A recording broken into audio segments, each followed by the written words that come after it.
Good morning, Mr. Secretary. Thank you, Mr. Chairman. You had mentioned earlier about our charter reform laws being outdated, and I couldn't agree more. And I guess the frustrating part of that statement is that the House, every term that I've been here, has passed significant charter reform, and yet it's still not law. And as a guy who's been in the negotiating rooms in many of these instances with all of the stakeholder groups, which is incredibly difficult, to pull everybody together and try and get a product that we can get through each body and then signed by the governor. And then I feel like we're constantly backtracking and going over the same ground time and time and time again. And so it is frustrating. But again, the House has shown that we can actually move this out of the chamber. And so I think we need a little bit of help from the administration to see some of this get across the goal line.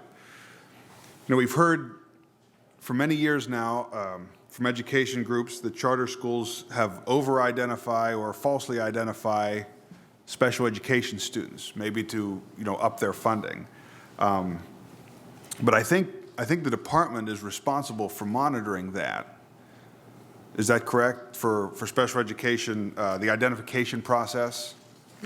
We monitor the process of identification. Right. And so if there's something egregious, we can flag it, but there's a lot of nuance in the identification. But how many of those egregious? I mean, how many are flagged? Do we have any kind of numbers in terms of? Because I know one of the elements is trying to shape how we do special education funding, and I just want to make sure that we have our facts straight in terms of how the auditing of the charter schools and how many it's been found that are mishandling those special education identification processes. So what would happen in terms of our process if it's believed by a parent, community member, a school district, charter school that there's a misidentification of students, we can go in and review their special education folders. If IEPs are lapsed, we can go in and review the IEP, the caseload to make sure that there aren't expired IEPs. If a family believes they're not receiving free and appropriate education, we can go in and solicit that and that information, and then make a determination as is expected. I think the bigger issue that we identified through this proposal is not necessarily the identification of students, but it's the fact that what we worked to address and we're continuing to discuss through the Special Education Commission is that there's a formula for allocation to a level 1 student versus a level 3 student. And through the formula, we're just asking that public charter schools are allocated special education funds through the same formula. So I haven't even tried to address and because I can't justify whether or not there's over-identification, but what we can show numbers around is the. Well, but that's an important thing to note, because it's something that every room I walk into, and look, I've toured I have 10 public school districts in my district, traditional K through 12. I've gone into charter schools, private schools that are using EITC and OSTC dollars, and just making sure that everything we're providing as tax dollars are going to help students. And so I struggle to find sometimes this the Moby Dick that's out there about these special education students that are constantly falsely identified, and I'm just trying to get numbers one way or the other to help us forward.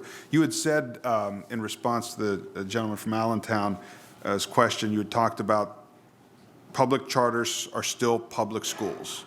Public charters by school code are right. Public They are schools, still yeah. public schools. So I want to get to the proposal by the governor to institute a fee for charter schools when they access departmental services. That's the redirection. And what I guess, do we not have enough staff to add? What would be the fee? What would the fee be for? Let's put it that way. And I'll share what a redirection is. Currently, by law, if a school district is default in paying the charter school bill, the charter school submits the bill to PDE, the invoice to PDE. PDE pays the invoice, no questions asked. Then pays the invoice, and then the school district has to appeal. It's a long and cumbersome process. we've received invoices for under $1, as I shared. And so we have to engage in that same process if it's $1, if it's $10,000. My thought, and I will share with you, the reason I support the fee is not because, one, I would never have enough staff. I mean, we pool everyone to kind of do this work. We'd need a number of more staff folks, and I've always said to this body that I would rather ask for more money for schools than for more money for staff to do clerical work. My intent is not to generate revenue through the fees. My intent is to incentivize better behavior. School districts and charter schools should be figuring this out themselves. Instead of sending us an invoice that we automatically have to pay, and then, assigning someone to be an arbitrator if the district doesn't agree and challenges the fee. And it's, there are times where this process has gone on years, and it's cost us more than what the actual redirect is. And so I'd love to streamline that process so that the two entities have to work it out, and we're not pulling staff and manpower to figure out basic accounting.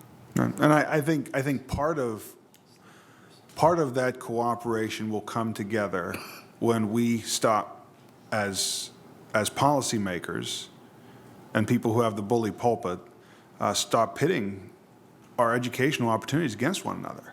I mean, every child is different, and every child has the right to have an opportunity for a high-quality education, and we just need to make sure those options are out there. Thank you, Mr. Chairman.